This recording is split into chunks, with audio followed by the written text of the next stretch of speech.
What's up, everyone? Today is November 5th. It's a Friday. So it's the last day of the trading week for this new week, November, new month. And honestly, this week has been very, very good. I think a lot of traders can attest to the fact that, we're getting these big ranges back.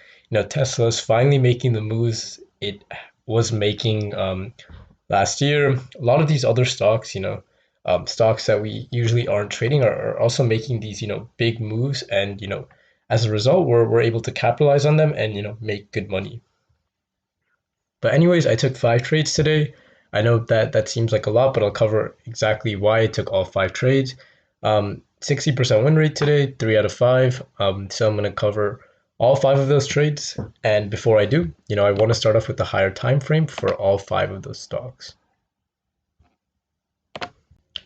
Okay, so higher time frame. I'm just gonna go through the higher time frame for each one. Let's start off with Tesla. I don't think I traded Tesla today. No, okay, my bad. Airbnb. Okay, so higher time frame for Airbnb. I talked about in the last video. Airbnb, was consolidating for 2-3 months, had both a major trend line and a key level breakout. We slightly broke through it yesterday, but in my recap video yesterday, I was expecting a much, much bigger move, and that's exactly the move that we got today. So, I was able to capitalize on part of this. The reason why I didn't get a better entry is because of this daily supply. I really wanted to make sure that we broke through this daily supply, before considering a play to the long side. But that was Airbnb. Some of the other names that I traded was Amazon. Amazon had this major key level here at 3,500. If I go to a 1 hour chart, you can probably see it a little bit better. No, let me turn off extended hours.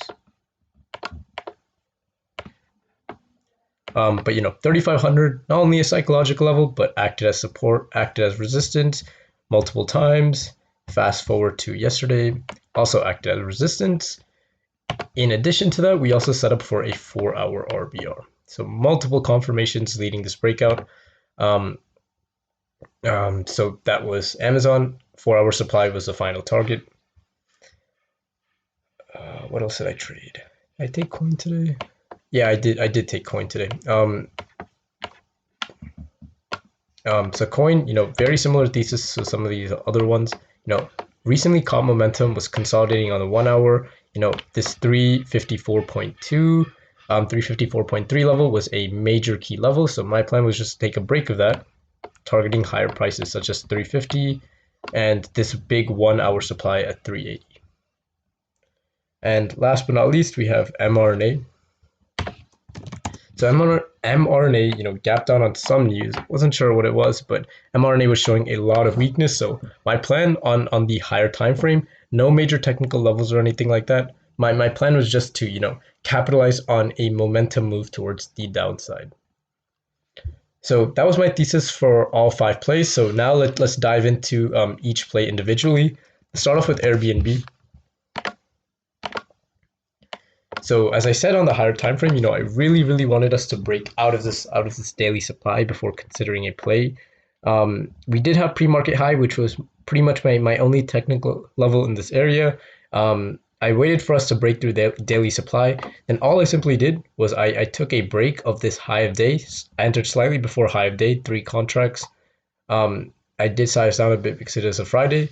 But I entered 3 contracts, sold 2 of those 3 contracts once we had a nice push. My premiums were up over $1, and then I had one more in case Airbnb wanted to run higher. However, my golden rule, risk management technique is when I take partials and my runners come back to break even, I will always sell. So I ended up selling this one for a 5-cent loss, so pretty much break even. Overall on the play, I don't know exactly how much I netted, but I was nicely green on this play. After that, I transitioned into coin. Coin was forming a bit of a flag pattern on a 1 minute, had 1, 2, 3 touches. So my plan was to take a break of this flag pattern, front running this key level break, front running high of day. So not much to it, broke this trend line area, got in, and as soon as this next candle started showing weakness, I got out.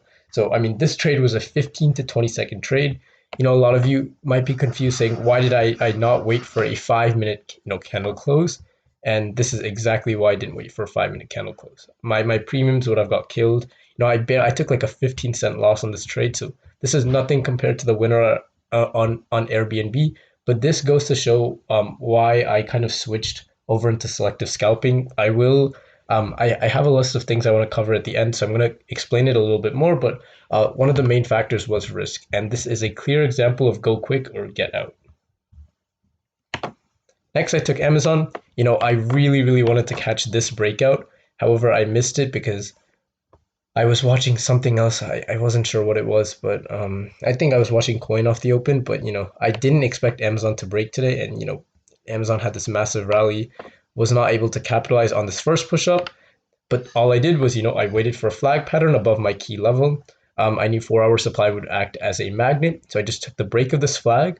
Um, this may not look like much, but this is a $5 or $6 move on Amazon. From this green arrow to this red arrow. Not a $6, maybe like a $3 or $4 move, but $3 to $4 on Amazon is actually a lot, especially if it's a momentum breakout. However, when I entered, I played pretty expensive contracts. I played like a 4-figure contract. However, the contract just didn't move at all. And when I see contracts not moving as opposed to what they should move, what I mean by this is, I trade stocks like Amazon and Tesla. I know their personality. I know that when there's a nice move in my favor, even if it's only 3 to 4 points, the contracts should spike. And I was not seeing that spike. So all I did was, I waited for this candle to close.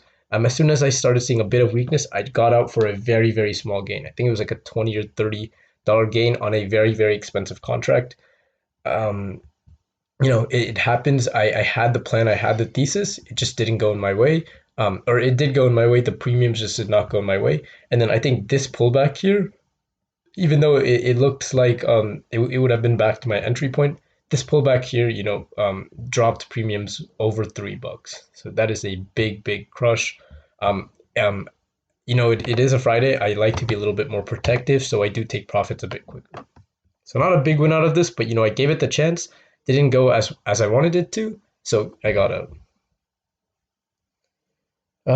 So I think that's it. Oh, I think I have mRNA to cover. mRNA and LCID. I may have taken 6 trades today. I'm not exactly sure. Um, but for mRNA, as I talked about, we had this nice push down. I was not able to capitalize on this opening range break towards the downside, mainly because there was 4 hour supply. But then I just waited for us to form a flag pattern, knowing that momentum was towards the downside. I took 2 trades on this.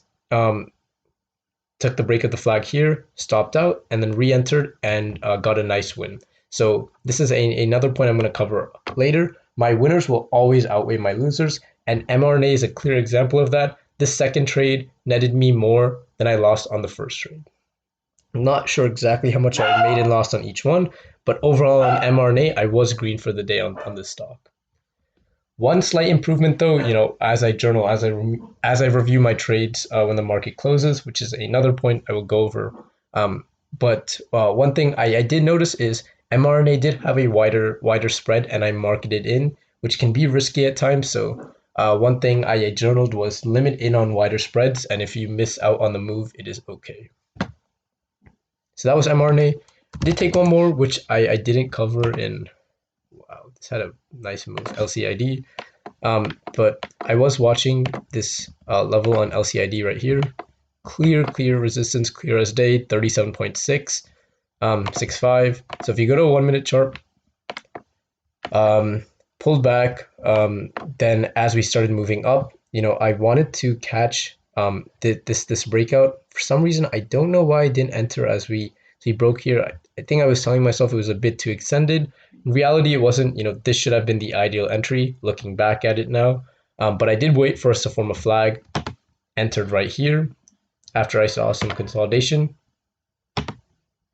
scaled some right here, and then as my premiums came back to break even, I scaled the rest 1/3. So entered 6, scaled 4, for a nice, I think this was like a 50 to 60% gain, no, 50 to 60 cent gain per contract.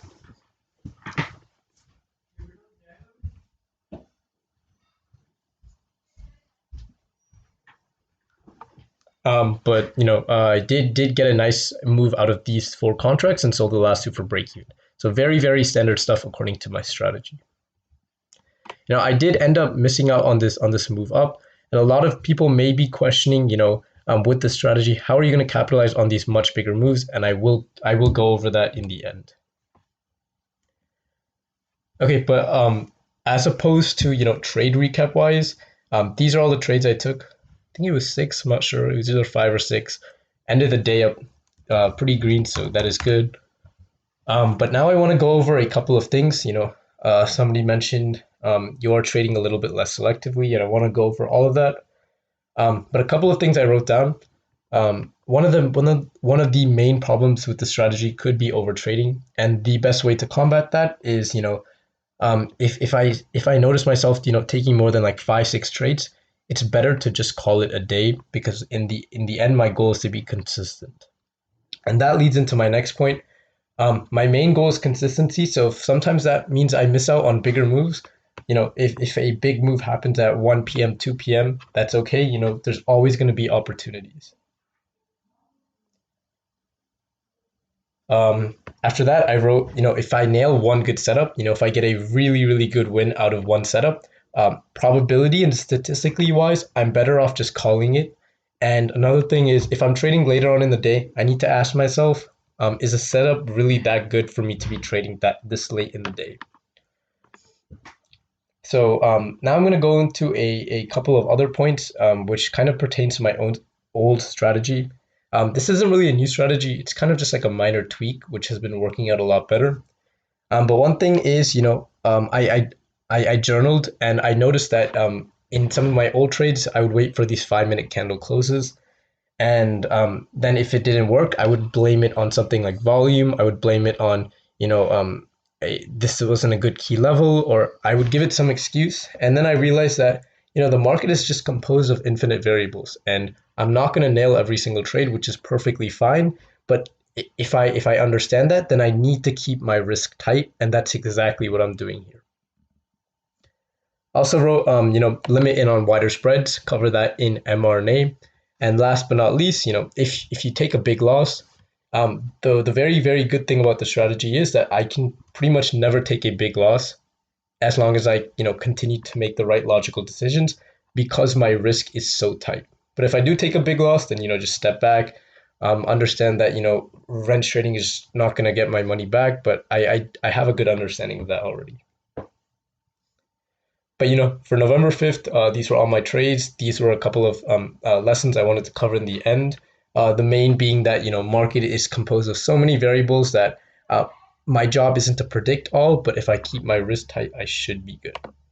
But I'm gonna end the video here. I do have to head out. If you have any questions, hit me up on Discord or on YouTube.